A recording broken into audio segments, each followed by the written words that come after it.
आप सभी को प्रभु यीशु मसीह के पवित्र नाम में जय मसीह की। और मैं आप सभी का पुनः ग्रो इन क्राइस्ट चैनल में हृदय से स्वागत करता हूं।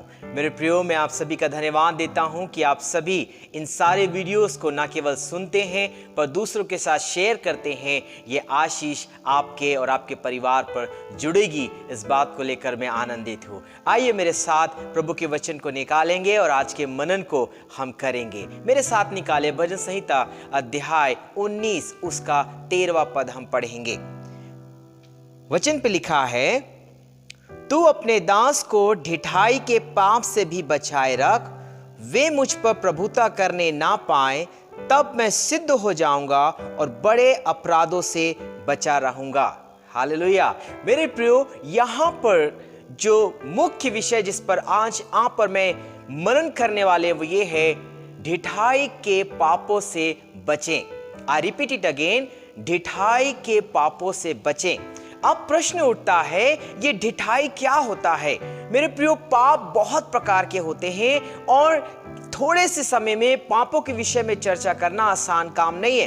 पर आज मैं केवल एक ही बात पर एम्फसाइज करूंगा, ढिठाई के पापों से बचें। मेरे प्रियो, ढिठाई का मतलब होता है, एक प्रकार से कहा जाए तो जिद्दीपन, या कहा जाए तो स्टबर्न, या एक प्रकार का ढीठपन जो मनुष्य के मन पर आ जाता है। कई बार कहावतों में कहा जाता है, कई बार लोग ऐसी कहावत में कहते हैं, अपनी मुर्गी का एक टांग। कहने का मतलब वो जो सोच लिया, वो जो करना चाहता है उसी पर वो टिका रहेगा, दूसरा कुछ भी कहे उस बात को नहीं मानता है। मुझे एक घटना याद आती है। एक लड़का था, जवान लड़का, और उसकी माँ ने उसे एक नया बाइक खरीद कर दिया।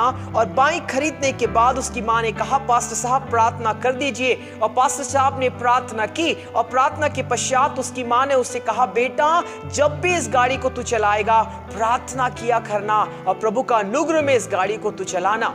जवान बेटे ने कहा, मैं नहीं सुनता, और वो ध्यान नहीं देता था। और उसकी माँ हर समय उससे कहती थी, बेटा धीरे चलाना, बेटा धीरे चलाना, पर वो बेटा नहीं सुनता था, क्योंकि कई बार वो ढीठपन, वो जो ढिठाई के पाप उसके जीवन पर आ जाते थे। और एक दिन की घटना है, वो ऐसे ही जीवन में अपने बाहर निकला घर के, और अचानक वो बहुत ही बड़ी स्पीड में था और उसका एक्सीडेंट हो गया। उसका पैर टूट गया और वो घर पर आ गया।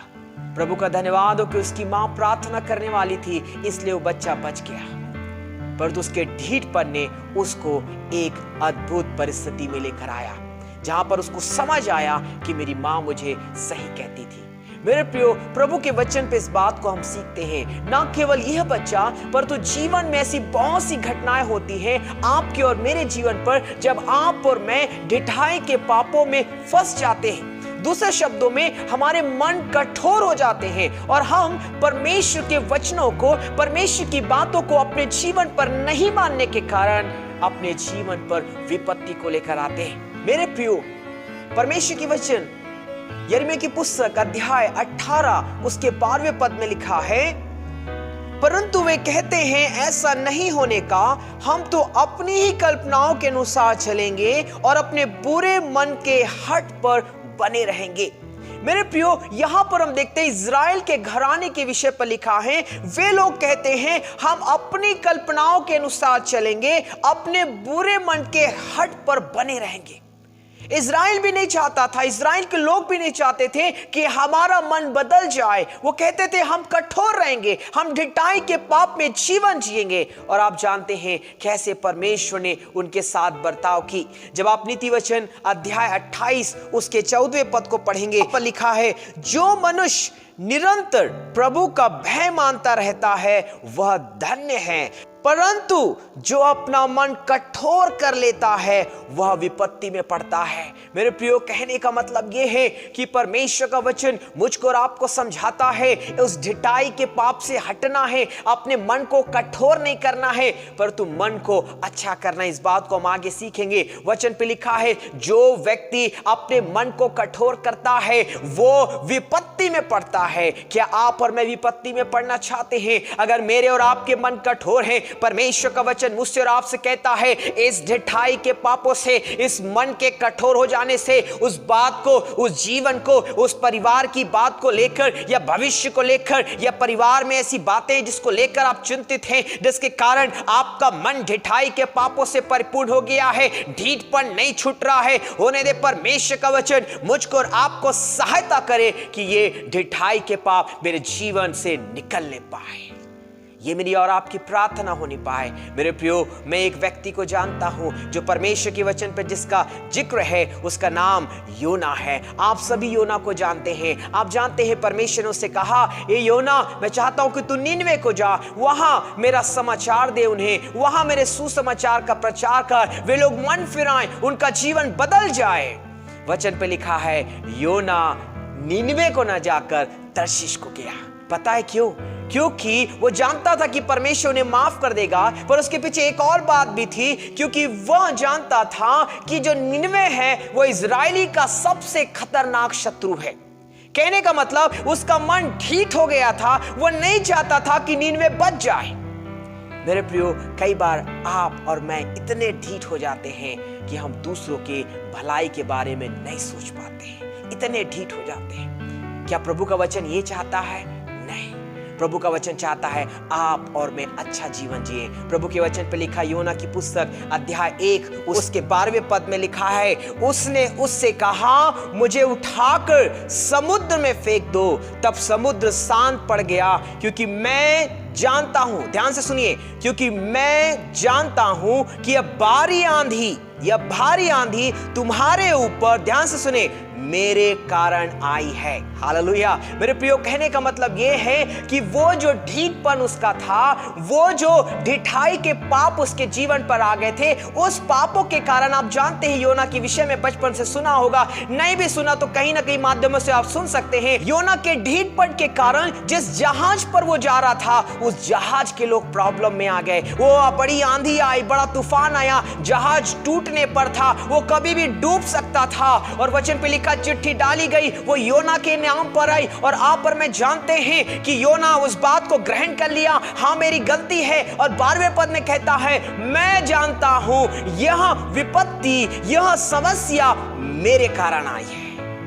मेरे प्रियो, कई बार आप और मैं ढीठ हो जाते हैं, कई बार मैं और आप इतने ढीठ हो जाते हैं कि परमेश्वर की आज्ञा को मानना नहीं चाहते, परमेश्वर के वचनों को पढ़ना नहीं चाहते, परमेश्वर के लिए वो अद्भुत काम नहीं करना चाहते जिसके लिए परमेश्वर ने मुझको और आपको बुलाया है। और हम सोचते हैं हम तो बच गए हैं, हमारा परिवार बच गया है, हम बाइबल को जानते हैं, और वो ढीठपना धीरे धीरे हमको अपराधों में जकड़ लेता है और वो हमारे जीवन में विपत्ति को लेकर आता है। मेरे प्रियो, परमेश्वर ये नहीं चाहता। परमेश्वर चाहता है आप और मैं दीन बने। परमेश्वर चाहता है हम ढिठाई के अपराधों से बचकर हम दीनता की आगे बढ़ें। वचन पे लिखा है, भजन संहिता अध्याय 34 उसके 18वें पद में लिखा है, वहां पर बहुत अद्भुत बात लिखी है। वहां पर लिखा है, यहोवा टूटे मन वालों के समीप रहता है और पीसे हुओं का उद्धार करता है। हालेलुया।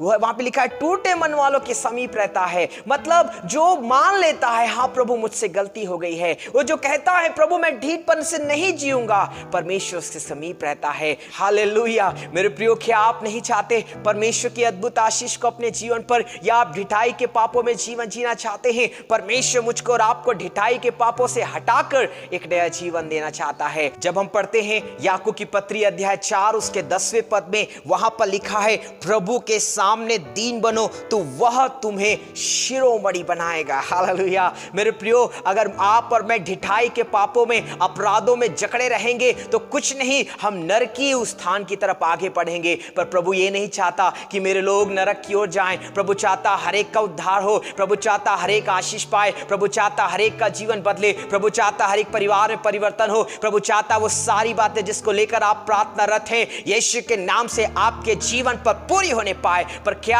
आप और मैं ढिठाई के पापों से छूटकर दीनता की तरफ बढ़ते हैं? प्रभु के वचन पे लिखा है, प्रभु के सामने दीन बनो, मनुष्य के सामने नहीं। याद रखें, मनुष्य के सामने नहीं, प्रभु के सामने दीन बनो तो वह तुम्हें शिरोमणि बनाएगा। प्रभु मुझको और आपको शिरोमणि बनाने के लिए बुलाता है। प्रभु मुझको और आपको पूंछ नहीं सिर बनाने के लिए बुलाता है। हालेलुया। मतलब हमें नीचे नहीं, हमें ऊंचा ही करेगा। वह प्रभु चाहता है हम ढिठाई के पापों को छोड़े, जिद्दीपना को छोड़े, ढीठपन को छोड़े। कठोर मन, जो कठोर मन है वो एक प्रकार का ढिठाई है, उस कठोर मन को छोड़ें और दीन हो जाए। हालेलुया।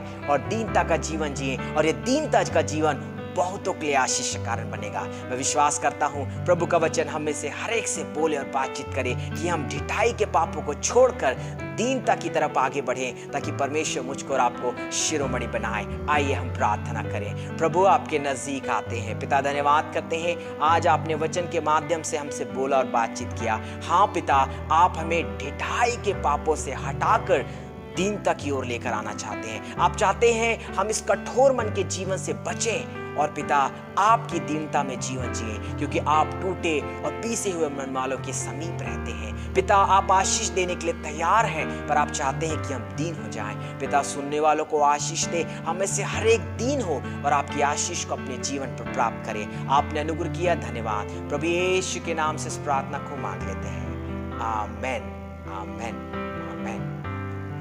प्रभु आप सबको आशीष दे। सुंदर वचन को सुनने के लिए इस वीडियो को, इस संदेश को अधिक से अधिक लोगों के साथ शेयर करें, ताकि आप और मैं ही नहीं, दूसरे लोग भी आशीष प्राप्त करने पाए। प्रभु आप सबको आशीष दे। आमेन।